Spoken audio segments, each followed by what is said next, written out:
y lo que platicamos, bueno, el viernes ya quedamos en el examen, ahí les va a llegar la cuestión de a qué hora lo van a abrir, etcétera, etcétera, en el Edmodo. Y el miércoles, si ustedes quieren, repasamos todo lo que hemos visto para que se preparen para el examen. ¿Les parece bien? Sí, Doc. Sí, Doc. Sí, Doc, gracias. Sí, Órale. por favor. Entonces les voy a poner la presentación. Ustedes me dicen si lo ven.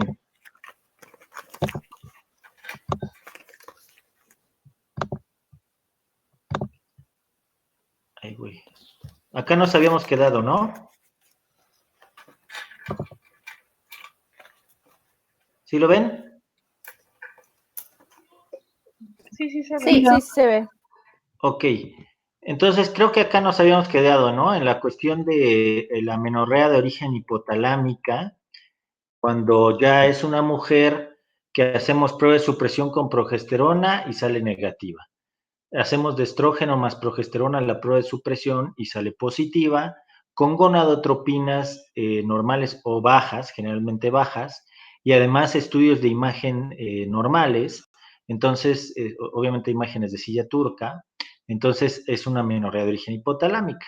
Las causas, siempre hay que pensar en anorexia y bulimia, o sea, trastornos alimentarios, el ejercicio intenso, el estrés importante.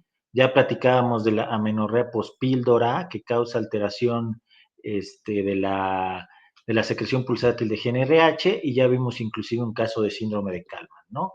Comentábamos ya sobre la anorexia, si ven este tipo de situaciones, siempre hay que tenerlo en mente cuando ustedes encuentren una mujer donde el problema sea amenorrea de origen hipotalámica. Esto ya lo vimos. Y preguntaba a alguien de ustedes la cuestión del estrés, ¿no? Que es lo mismo del ejercicio intenso, etcétera. Básicamente, ¿qué ocasiona el estrés para que se altere la secreción pulsátil de GnRH? Pues pueden ser varios mecanismos. Una es que se eleve la hormona liberadora corticotropinas y este sigue dos vías. Aumenta ACTH, aumenta el cortisol y esto altera la secreción pulsátil de GnRH. Y la otra es que al aumentar la hormona liberadora de corticotropinas, se aumenten endorfinas y esto también hace que se altere la secreción pulsátil de GnRH. Entonces, la mujer cae en amenorrea de origen hipotalámico. Vean este esquema de otro autor. Platicamos que, bueno, el abordaje todo que vimos es de Esperov, ¿no? De León Esperov. Y este es de otro autor que se llama Van Rel.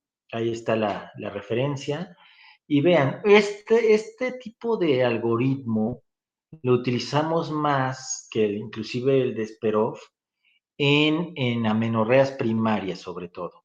Y miren, lo que hace él es desde el principio pedir gonadotropinas con estradiol y bueno, también al igual que Sperov, en un principio pide prolactina y TSH. Y entonces, de acuerdo a las gonadotropinas y cómo salga el estradiol, él lo divide Van Rel en tres: un hipogonadismo hipogonadotrópico, un hipogonadismo hipergonadotrópico y un eugonadismo. Al igual que vimos con Esperov, si encontramos una mujer con hipogonadismo hipergonadotrópico, o sea, el problema es compartimento 2, gónada, ahí es donde está indicado cariotipo. Y lo más frecuente son disgenesias gonadales, el síndrome de Turner ya lo vimos, es de lo que se lleva más las palmas, y en el caso, como decía Esperov, de mujeres después de los 30 años, pues la causa más importante es la falla ovárica prematura o lo que le conocen como menopausia precoz.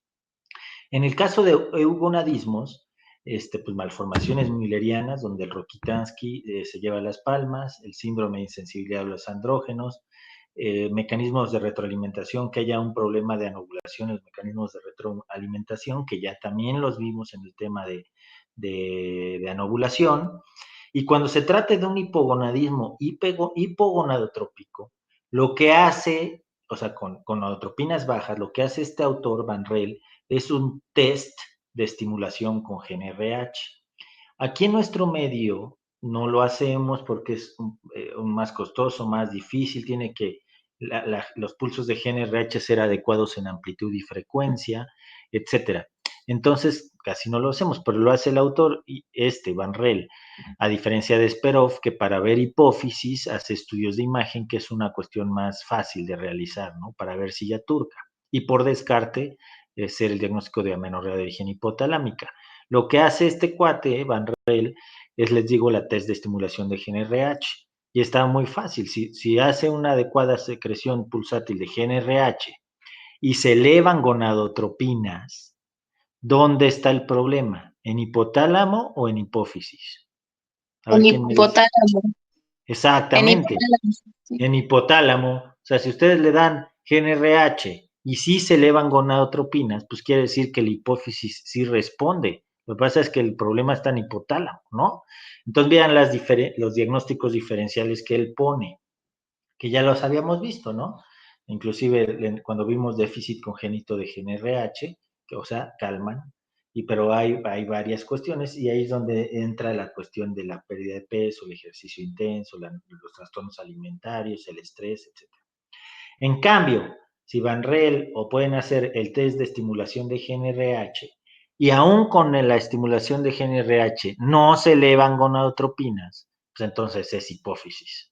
Y ahí, pues la mayoría son cuestiones tumorales. Por eso es que Sperov pide imágenes de silla turca, en especial la resonancia magnética, que ya platicábamos en nuestro medio.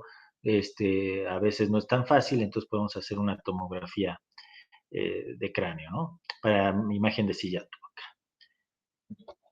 ¿Aquí tienen alguna duda? No, doc, todo bien. Ok, entonces miren, les voy a poner esta. O sea, creo que no la vimos la clasificación de Lunenfeld-Lindler, ¿no? ¿O sí? No, solo la No, mencioné. Doc, ya no la vimos. Solo la mencionamos. Miren, estos cuates fueron dos judíos que hace muchos años plantearon esta clasificación. Ellos la hicieron en su texto original con el fin de embarazo, o sea, cuestiones de infertilidad. Pero vean esta clasificación que les decía yo que después lo adoptó la OMS, la Organización Mundial de la Salud, y para el abordaje de amenorrea e inclusive ver anovulación es muy práctica. Entonces, pero ellos, les digo, originalmente lo hicieron con la finalidad de una pareja infértil.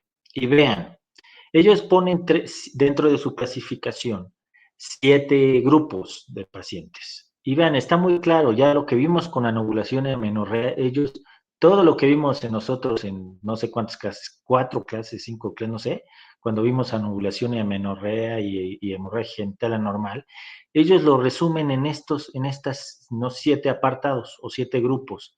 Y está muy didáctico. Y es lo que vimos con Sperov y ahorita lo que vimos con Van Rel. Miren, dicen, el grupo 1 es la insuficiencia hipotalámico-hipofisiaria, que bueno, causa amenorrea porque dijimos cuando vimos anovulación, es la primera también que les planteé de los 3 grupos de anovulación, o sea, una insuficiencia hipotalámico-hipofisiaria. Y ellos dicen, si le hacen a una mujer con insuficiencia hipotalámico-hipofisiaria una prueba de supresión con progesterona, va a salir negativo, obvio. Si el problema es sistema nervioso central, pues no va a estimular la gonada para elevar o para crecer un folículo, y entonces no se va a producir estrógeno, no va a proliferar el endometrio. Y si ustedes le dan prueba de supresión con progesterona, va a salir negativo. Pero si le hacen prueba de supresión de estrógeno más progesterona, va a salir positivo. Ellos ponen prolactina normal y gonadotropinas normales o bajas. Es el problema de insuficiencia hipotalámico-hipofisiaria, ¿no? Y entonces ellos, como tratamiento con fines de fertilidad, daban FSH y LH, o gonadotropinas, ¿no? La 2 es la disfunción, no insuficiencia, disfunción hipotalámico-hipofisiaria, que cuando vimos anovulación, esta es la clásica del síndrome de ovario poliquístico, que es la endocrinopatía más común que ya vimos, causante de anovulación por defectos en los mecanismos de retroalimentación.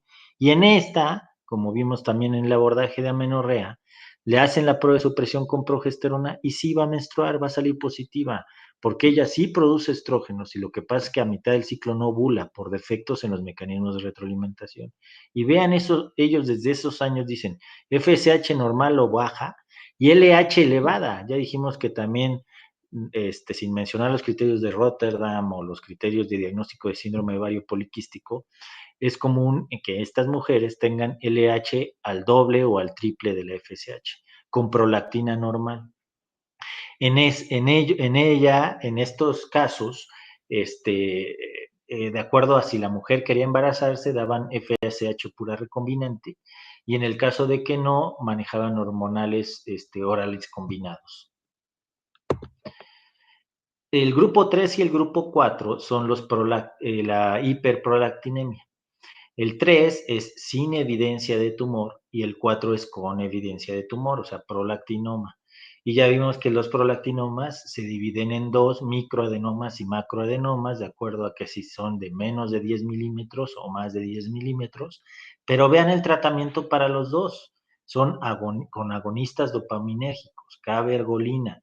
Inclusive los tumores, los macroadenomas, si no causan efectos de masa o están ocasionando algún problema de mianopsias o alguna cosa así, responden muy bien a los agonistas dopaminérgicos, tratamiento médico, no quirúrgico. El 5, el grupo 5 que ellos ponían, Lunenfeld-Insler, es la insuficiencia ovárica, que cuando vimos anovulación, era el grupo 2, o sea, era la falla ovárica. Y entonces dice, bueno, prueba de supresión con progesterona negativo, obvio, no produce estrógenos, pero ahí el problema es la gónada, ¿no? Y luego, prueba de supresión de estrógeno más progesterona positivo, con FSH y LH elevadas, o sea, un hipogonadismo hipergonadotrópico y prolactina normal. En ese tiempo, pues, con fines de fertilidad, pues sí, ya cuando pelaba el ovario, pues ya decían, pues no hay tratamiento. Actualmente con las técnicas de reproducción asistida, sí puede llevarse a cabo, obviamente con folículos prestados, pero puede ser con los espermatozoides del esposo, etcétera, ¿no? Entonces sí puede haber cierto tratamiento. En ese tiempo, pues no había. El 6 es cuando es órgano efector o vía de salida o compartimento 1, según Esperov. Entonces decían ellos, prueba de supresión de progesterona negativo, también prueba de supresión de estrógeno más progesterona negativo, con FSH y LH normales y prolactinas normales. Y ya platicábamos según ya cuando veíamos eso y que decíamos, bueno, es el compartimento 1, aquí si es amenorrea primaria, pues la mayoría son, hay que pensar en agenesis müllerianas, el Rokitansky, o el síndrome de insensibilidad a los andrógenos, o un himen imperforado, o algún tabique vaginal, etcétera. Y ver si se acompaña, ya lo vimos, de hematocolpos, hematometra, hematoperitoneo, en dado caso. Y bueno, si es amenorrea secundaria, pues el que se lleva las palmas, también ya lo vimos, es el síndrome de Asherman, que es muchas veces secundario a un legrado en donde nos llevamos la capa basal del endometrio, pero también puede hacerse ese síndrome de Asherman en una después de una miomectomía o inclusive después de cesáreas mal hechas, etcétera. Y bueno, ahí obviamente en este caso, pues generalmente son tratamientos quirúrgicos. Y el 7, el grupo 7, es el tumor diferente al prolactinoma del sistema nervioso central. El más representativo es el craneofaringioma. En este caso sí son quirúrgicos el tratamiento. Entonces, ¿cómo ven esta clasificación de Lunenfeld-Insler? ¿A poco no nos resume, sin albur, todo lo que vimos de anovulación y amenorrea? Ya con Esperov y con Van Rel. ¿Sí o no? Doc. ¿Sí le agarraron la onda entonces? Sí, Doc. Seguros. Entonces, miren, o sea, son dos temas diferentes. La mujer anovuladora puede caer en amenorrea, pero también puede caer en sangrado disfuncional, ¿no? O sea, son cosas diferentes. Y no siempre la amenorrea es debido a anovulación. O sea, eso está claro ya, ¿no? ¿De acuerdo?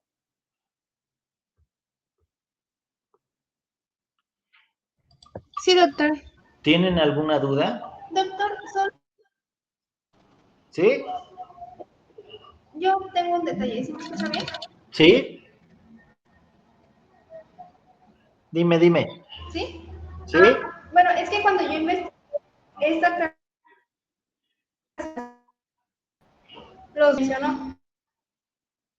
¿De qué se trata cada grupo? Sí está bien, pero como en cuanto al orden, por ejemplo, había entendido que el grupo 3 era insuficiencia ovárica y ahorita usted lo estaba manejando como el grupo 5. ¿Cómo? ¿No te escuché? ¿O no te entendí más bien? Ah, ok. Es que cuando investigué la clasificación, yo había encontrado que el orden de los grupos que ahorita mencionó era diferente. Sí, No sé si exactamente, mis porque compañeros también o... lo modificó un poquito la OMS. Esa es la que ya modificó un poquito y le puso otro orden la Organización Mundial de la Salud.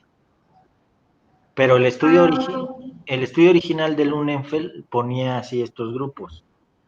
Pero básicamente es lo mismo, pues, independientemente del orden, el chiste es que se queden con cómo llegar al diagnóstico. O sea, las pruebas de supresión de progesterona, pruebas de supresión de estrógeno más progesterona, con gonadotropina si están altas o bajas. O sea, eso es lo que sí quiero que entiendan. ¿Sí? Sí, Pero sí, eso lo modificó la Organización Mundial de la Salud. Pero es básicamente lo mismo.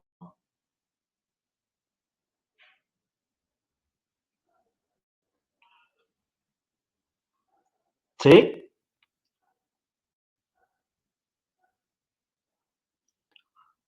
¿Alguna otra duda? sí, don. A ver,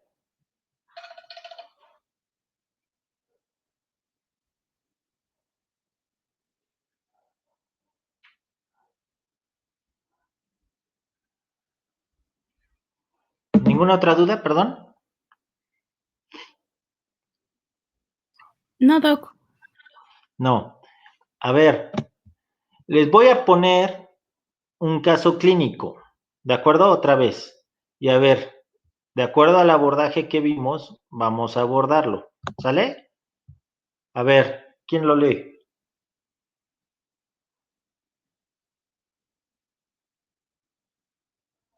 Yo, doctor.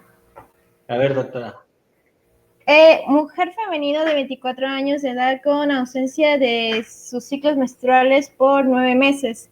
Ella empezó su periodo a la edad de 13 años y posee ciclos regulares de 28 días hasta hace 18 meses. En sus periodos, los cuales se han vuelto irregulares, ocurriendo cada 2 a 3 meses, en los cuales han parado completamente. Ella refiere dolor de cabeza en los últimos meses y no está segura de cómo se lo relaciona.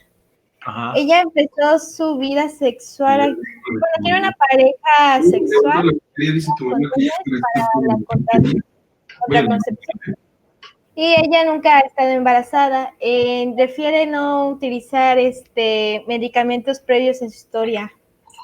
Ajá. Ella trabaja como maestra de primaria y bebe aproximadamente 4 unidades de alcohol a la semana.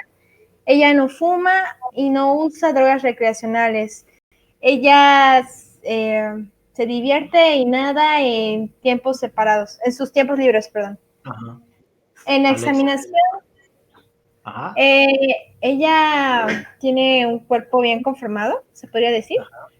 Sí. La presión arterial y sus observaciones generales son normales. El abdomen es suave y no tender, no sé qué es. Y el espéculo y la exploración bimanual están sin alteraciones. Ok, a ver, vamos a empezar el abordaje de amenorrea, ¿no? Así como lo vimos. ¿Qué es lo primero que hay que hacer, doctora?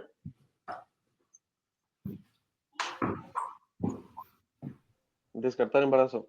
Eso es lo primero, ¿de acuerdo? Entonces, pongan ustedes, bueno, ya obviamente hicieron el tacto bimanual y palpan un útero pequeño, sin datos clínicos ni signos de embarazo ni nada, pero además pongan ustedes que ya llegó con una prueba de embarazo, les digo, de hace 2, 3 días y está negativa. Entonces, qué es lo siguiente? La prueba de supresión con progesterona. Exacto. ¿Cómo se hace? Se hace con acetato de medroxyprogesterona con una tableta diaria de 10 miligramos por 5 días, el cual Eso. debe de suspender la paciente y debe de referir una menstruación de 2 a 8 días después de la última tableta. Perfecto. Entonces hacemos la prueba de supresión con progesterona y además, ¿qué pedimos?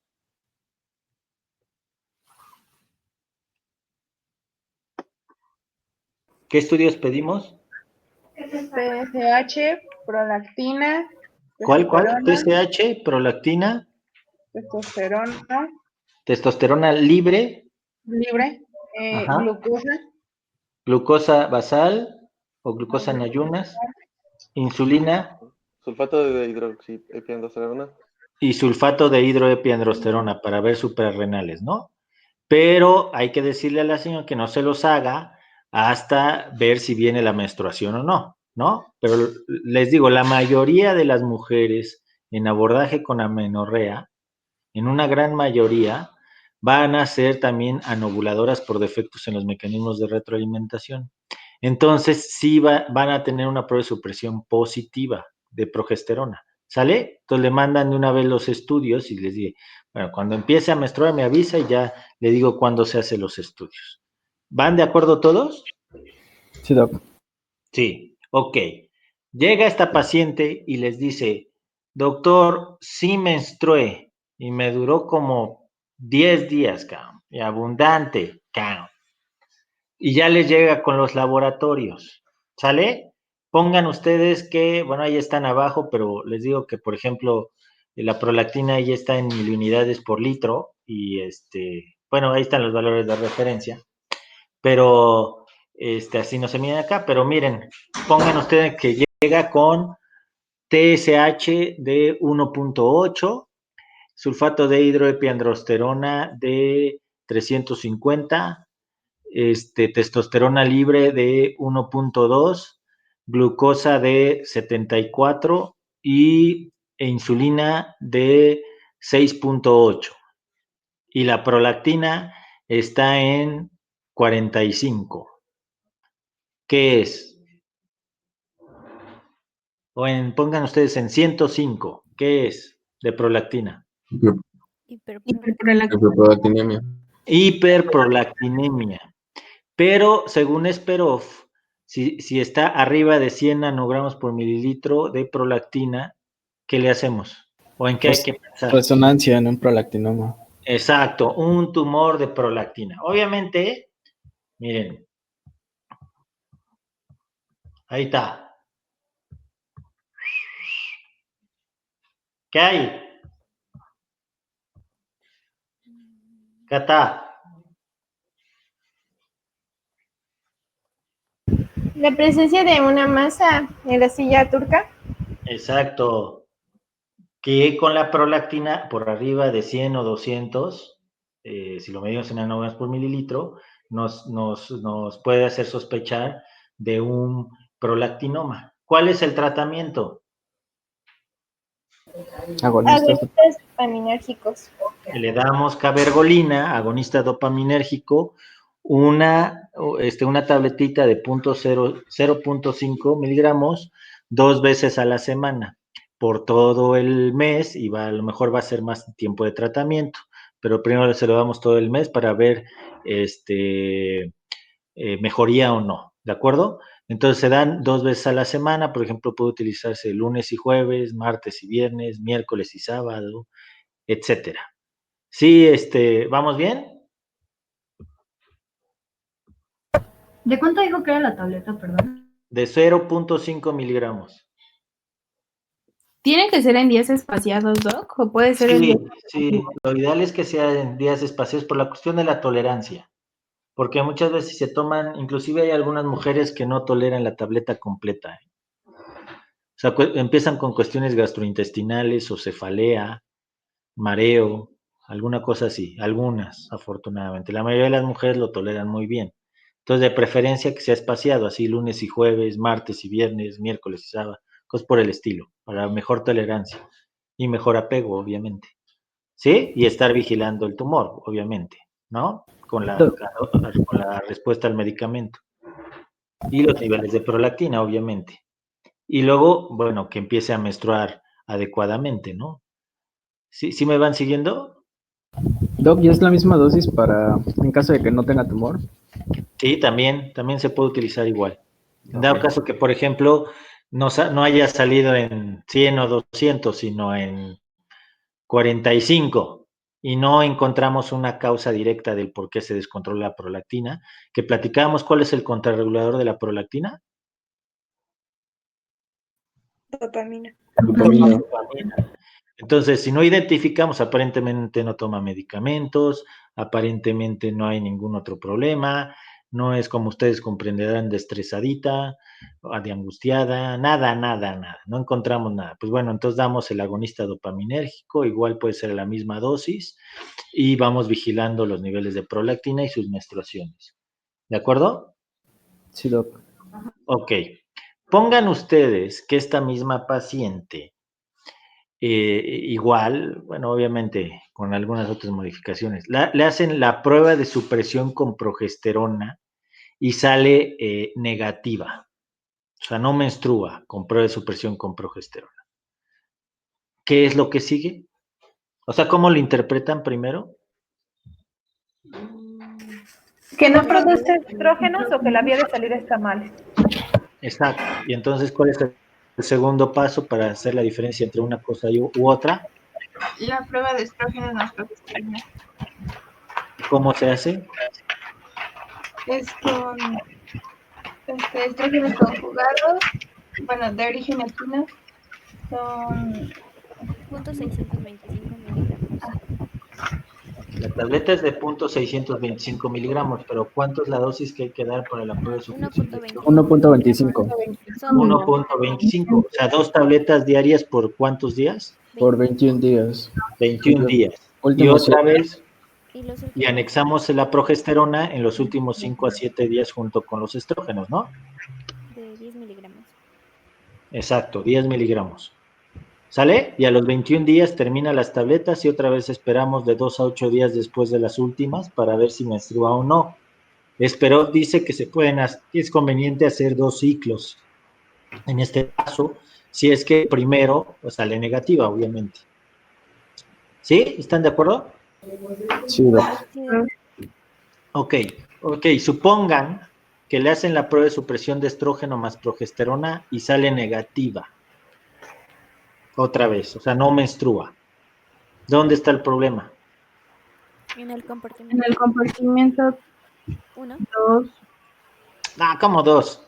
En el 1. Uno, en la vía de En el salida. 1. ¿Cuál es el 1? Útero. Pero No es útero. Vía de salida. Y fíjense, dice que ella es una menorrea secundaria, venía menstruando y de repente dejó de menstruar y además no tiene antecedentes de embarazo. O sea, no ha habido legrados, no ha habido cesáreas, no ha habido ninguna cirugía, no toma ningún medicamento. Y el problema es prueba de supresión con progesterona negativa, prueba de supresión de estrógeno más progesterona negativa, compartimento 1. ¿En qué piensan? ¿Qué diagnósticos pueden ser? Una tuberculosis o esquistotomatosis, o un virus. Esquistosomiasis. ¿Sí?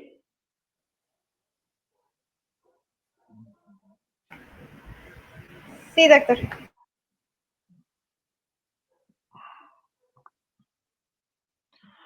Entonces, pues ahí el tratamiento, decíamos que aquí en México la tuberculosis, pues hay que dar tratamiento, como ustedes ya saben, igual que la tuberculosis pulmonar.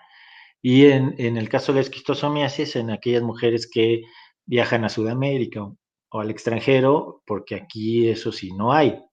Pero entonces, ahí pues en pensar en ese tipo de cuestiones infecciosas, ¿no? Pongan ustedes que le hacen la prueba de supresión con progesterona y sale positiva. Entonces, ¿cómo lo interpretan? Que el compartimento 1 está bien. Que la vía de salida está bien y qué es lo que está pasando.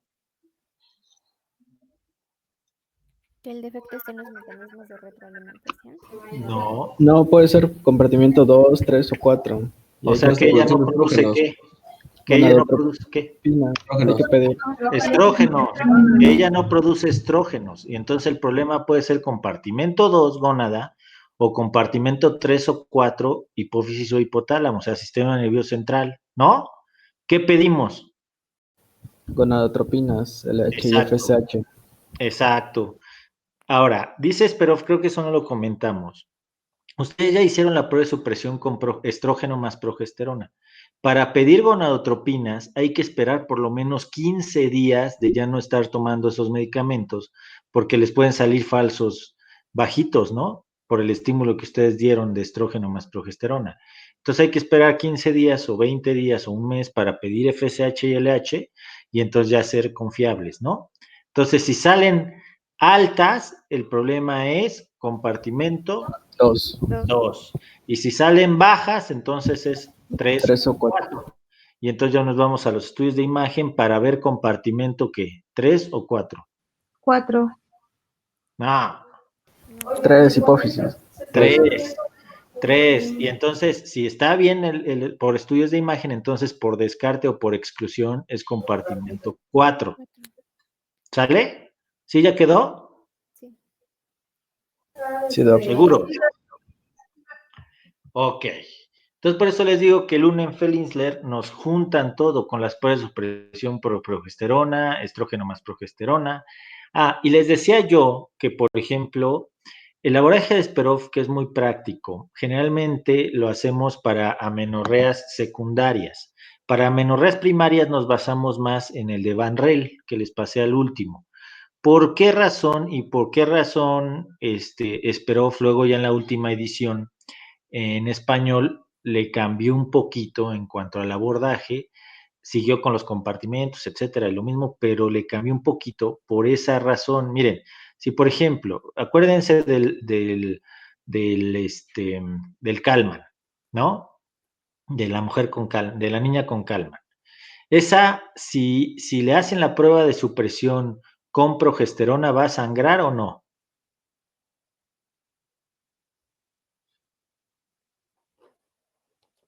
No, No, ¿verdad? No va a sangrar, pues sí, o sea, ni más, o sea, el Kalman es una menorrea de origen hipotalámica, acuérdense, ¿no? Le hacen la prueba de supresión con progesterona, no va a menstruar. Y si le hacen la de estrógeno más progesterona, ¿va a sangrar o no?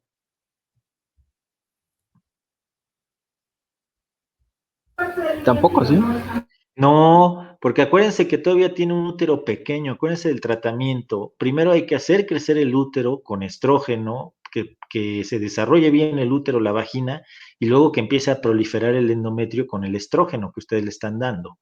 Entonces, si ya hacen una prueba de estrógeno más progesterona, tampoco van a menstruar, y entonces se van a ir con la finta que el problema es compartimento 1, es vía de salida.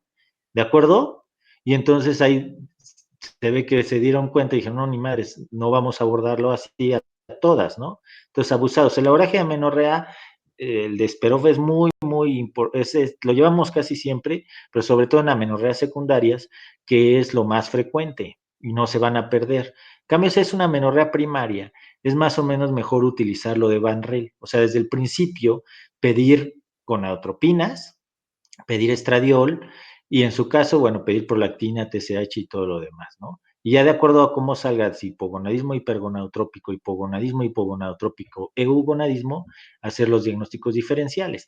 Y nada más, si es un hipogonadismo hipogonadotrópico, entonces, en lugar de hacer el test de estimulación de GnRH, como lo hace Van Rel originalmente, que no lo hacemos aquí en nuestro medio, entonces ahí pedimos estudios de imagen, como lo hace Esperov, ¿no? Para ver si ya turca, para ver hipófisis, y si no, entonces ya hacer el diagnóstico de origen hipotalámico. ¿Sí se entiende?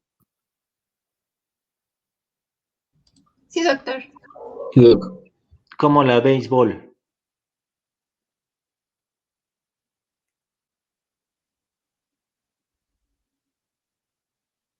Entonces, en el abordaje de amenorrea primaria, también vamos a pedir todas las hormonas, TSH, testosterona libre, prolactina Pues y sí, demás. mira, bueno, de principio pueden pedir nada más prolactina y TSH, pero si la mujer tiene datos, por ejemplo, y antecedentes familiares de algún problema de diabetes, etcétera, que en nuestro medio es muy común, pues pídale también insulina y glucosa, ¿no? O si tiene datos francos de hiperandrogenismo, también piden el sulfato de hidroepiandrosterona y testosterona libre, para ver si no es gónada o suprarrenales, dependiendo, ¿no? Ok, Doc, sí. Sí. A ver, ¿alguna otra duda hasta acá?